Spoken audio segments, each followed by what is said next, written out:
जय जगन्नाथ। भावंतु जदि मु कहे जे महाभारत एवं रामायण जुगर किछि महापुरुष आज मध्य एही पृथ्वी रे जीवित अछंती, एहा कि केवल कल्पना ना सत्यरे हिंदू शास्त्र रे एपरि वर्णना मिले। किए अभिशाप रे अमर हेले आउ किए भगवान को वरदान रे। आजिर एही वीडियो रे आमे जानिबा हिंदू धर्मर सेही सप्त चिरंजीवींक विषय रे जे मानक नाम आज मध्य श्रद्धार सह उच्चारण करा जाय। आउ वीडियोर शेष रे मु कहिबी एमानक मध्यरु किए भविष्यत रे भगवान कल्कींक सह देखा जिवे। तेणु वीडियोटी को शेष पर्यंत निश्चय देखंतु। प्रथमे जानिबा चिरंजीवीर अर्थ कौन। चिरर अर्थ हेउछि दीर्घ समय एवं जीवीर अर्थ हेउछि जीवित रहिबा। अर्थात जेउ माने साधारण मनिषंक परि मृत्यु वरण करंती नाही एवं जुग जुग धरी बंची रहंती सेमानंकु चिरंजीवी कहा जाय। शास्त्र रे एक प्रसिद्ध श्लोक अछि, अश्वत्थामा बणि व्यास हनुमानश्च विभीषणः कृपः परशुरामश्च सत्यैते चिरंजीवी नः।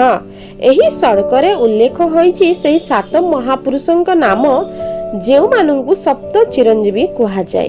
प्रथम चिरंजीवी हेले अश्वत्थामा। से थिले गुरु द्रोणाचार्यंक पुत्र। महाभारत युद्ध शेष हेबा परे प्रतिशोधरे से रातिरे पांडव पुत्र मानंकु हत्या करिथिले। एही अधर्म पाई भगवान श्रीकृष्ण तांकु अभिशाप देइथिले, तुमे कली युग शेष पर्यंत पृथ्वी रे एकाकी बुलिबो। एही कारणरु अश्वत्थामांकु चिरंजीवी बोली कहा जाय। द्वितीय चिरंजीवी हेले महाबली। से असुर राजा होइथिले मध्य अत्यंत दानवीर थिले। भगवान विष्णु 52 अवतार नेई 3 पादभूमि मागिथिले। राजा बली सबु किछि दान करिदेले। तांको भक्ति रे प्रसन्न होई भगवान विष्णु तांको चिरंजीवी हेबार वर देले। आउ जणे चिरंजीवी हेले महर्षि व्यास। महर्षि व्यास महाभारतर रचयिता। से वेद को 4 भाग रे विभक्त करथिले। विश्वास करा जाय ज्ञानर सुरक्षा पाई से आज भी जीवित अछंती। आउ जणे हेले हनुमान। प्रभु रामंकर परम भक्त। राम तांकु वर देइथिले जे पर्यंत राम नाम रहिबो से पर्यंत हनुमान मध्य पृथ्वी रे रहिबे। सेति पई आज भी अनेक भक्त विश्वास करते जे हनुमान अदृश्य रूप रे राम कथा सुनिबा को आसंती। पंचम चिरंजीवी होउछंती विभीषण। रावणंकर भाई होइथिले मध्य से धर्म पक्ष नेइथिले। राम तांकु लंकार राजा करिथिले एवं धर्मर सुरक्षा पई तांकु चिरंजीवी वर मिलिथिला। षष्ठ चिरंजीवी हेले कृपाचार्य। कौरव और पांडवंक गुरु मानक मध्यरु जणे। महाभारत युद्ध परे मध्य से जीवित रहिथिले। पुराण अनुसार भविष्यत रे से पुणी धर्म शिक्षा देबे।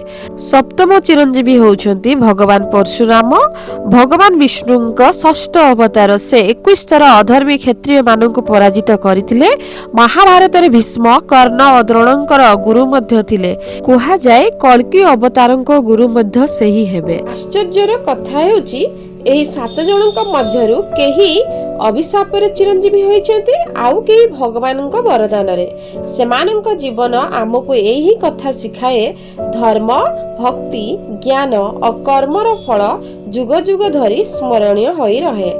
तेबे आपणक मतरे एही सप्त चिरंजीवींक मध्यरु सबुठारु रहस्यमय किए? कमेंट रे निश्चय लिखंतु। आउ परवर्ती वीडियो रे आमे जानिबा अश्वत्थामांक संपूर्ण रहस्यमय कहानी।